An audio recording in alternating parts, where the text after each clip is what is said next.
ocean.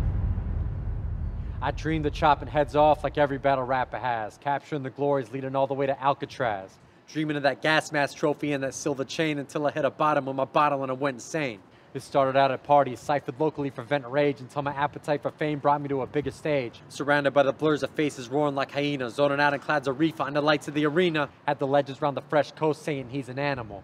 Props around the planet, now my name is international. Los Angeles to Portland, through the heart of Oakland to Tourette's, my ego blowing every time they reference me a threat. Reeking of booze and cigarettes, hammer when I hit the set, aiming at destroying all them rappers I considered vets. Taking shots at foreign movements, only to blame it on the E&J, then dropping people's names like I was guarded by the Green Berets.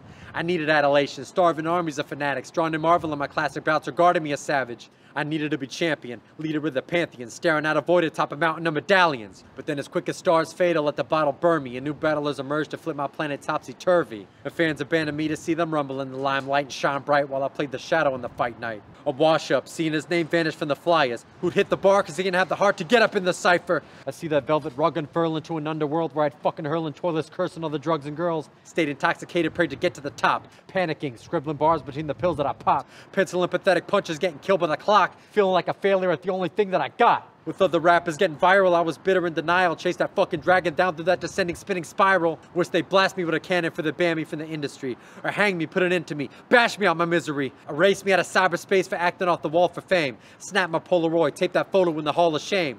I'll be chasing Perkinins with bourbon to feel less broken. Rolling up a beach blunt, staring down a dead ocean.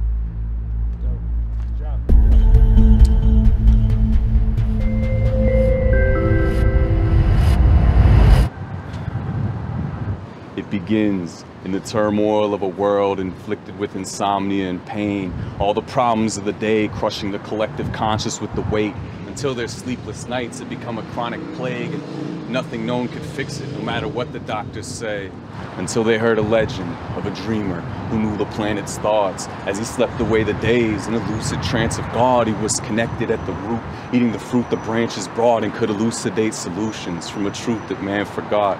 So the chosen few departed across forgotten lands, oceans, desert beaches, lost exotic sands. They traveled day and night in exhausted walking trance and made their way in spite of the cost the job demands. They came upon a field of flowers nestled in the slopes, and the beauty of the fragrance from the petals that arose settled in the nose, and there it vested them with hopes. So they barely even noticed as their steps began to slow, their eyes gently getting low and then threatening to close, the metal calling them to lie down and rest within its growth. One dropped down, one tried to raise him and collapsed, then two more with the group drooped, laying in the grass. When no amount of effort could awake them from the naps, the others' brains began to grasp the true danger of the task. The soft carpet of the bloom became the harbinger of doom, and so they left their brothers lying in the garden of the tomb. Now fortune favors fortitude, and despite mysterious events that claimed their dear beleaguered friends, they realized their journey now was nearly at its end. They laughed and cried and shook inside, delirium tremens. But as their hopes arose, they feared their bubble bound to burst. A new trouble now emerged, an echo in the chasms, just a subtle sound at first, a whisper in the winds as they were coming round the curves, but it pricked upon their conscience and it struck their doubting nerves, now becoming louder, worse. It seemed to come from all around them, all a sudden drowned in words, howling in their souls, "Why have you come? This mountain's cursed!" Then everything fell silent, spellbinded, a moment frozen and held quiet. The cliff crumbled beneath their feet, and everyone fell silent.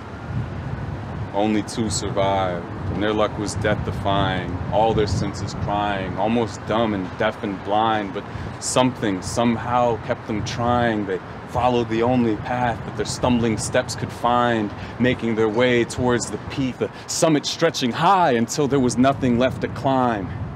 After what could have been thousands of days, the two survivors stood at the mouth of a cave, and not knowing any longer if they were cowards or brave, they gazed upon the form before them that lay enshrouded in gray, just skin and bones amid the stones, a mound of remains looking more like something out of a grave than the prophet they'd been promised had the power to save. And in the silence surrounding, the only sound that he gave was an imperceptible breath of his shallow decay. They fell forward, On the brink now with a finish, the leader raced to shake this man awake and drink down his omniscience, but his companion was stuck, struck with a sudden doubt of the mission. She begged him to stop and think about his decision, but her indistinct shouts of insistence seemed to shrink down in the distance. He shrugged her off, so close to the goal, now it clouded his vision. He grabbed the sleeping figure, the body bound in its prison. He shook him violently, trying to rouse his condition. The sleeper stirred, disturbed, but without an ounce of resistance. He opened his mouth in a whisper, and they crowded to listen to the soft sound of his wisdom. Infinity stalled. The earth around them diminished into hours and minutes. The dreamer's eyes opened wide, and the world blinked out of existence.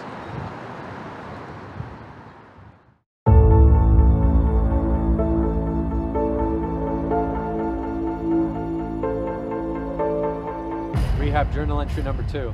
I had a nightmare that butchered scenes from Taxi Drivers, saw slugs eat away a pig who tried to act MacGyver.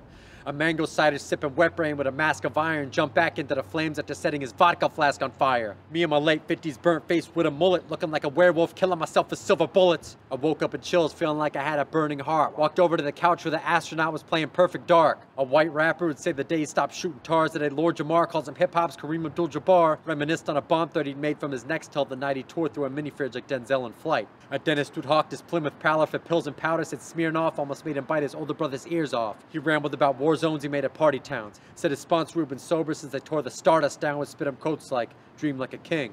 If you want self-esteem, young man, do esteemable things.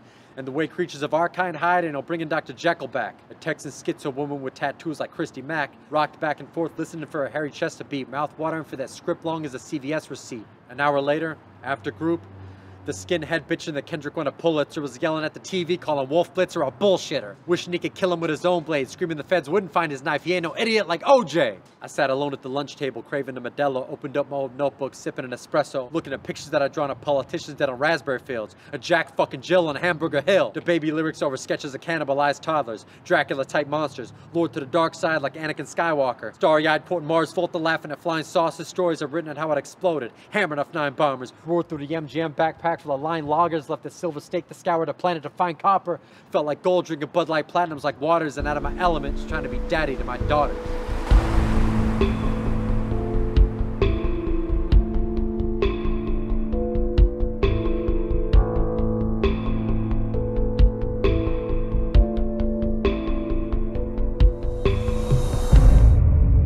What is a dream? Just the point where my synapses explode, when my eyelashes are closed? Or is it something deeper, more dynamic and old, a region of the mind that I haven't patrolled, a time-traveling soul with a blind map of the goal, and just as day breaks, I climb back in the skull. The veil keeps separation between reality and dreams, a trail of sleep deprivation and the valley in between. I'll try to explain the meaning, but I'm finding it vague and fleeting. My life daily seems to be divided, awake and dreaming. Couldn't define it from A to Z, so I decided to make believe that my time isn't wasted sleeping. But when these bills to pay exist, without the will to make a wish, feels like trying to fill the great abyss with a million paper clips. And we still building ancient myths and taking pills the Matrix glitch, but it fulfills the strangest itch like the films of David Lynch.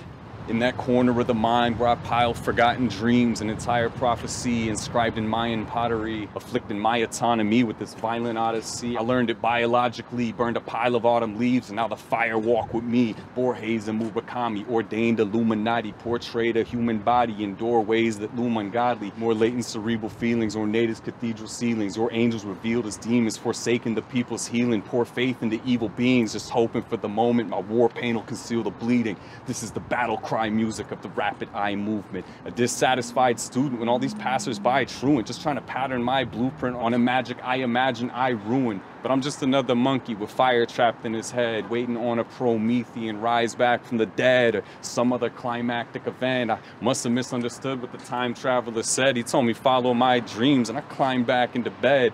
Time is an illusion that was never meant to last. I close my eyes to sleep, and then the dead begin to dance. They visit me in bed and come with memories attached to help me clarify a future that was present in the past. But now this mountain's getting steep. Clouds surround its distant peak with a shroud of mystery, and any mark we ever make is bound to slip beneath when the rains come down and rinse it clean. 100,000 symphonies that echo in the silence of the sound of disbelief, and prophets are around us, howling in the streets, seeing who can yell the loudest at us how to live in peace. The mind is proud, the flesh is weak. Do androids count electric sheep? If I finally found the missing piece, I might be bound to get some sleep.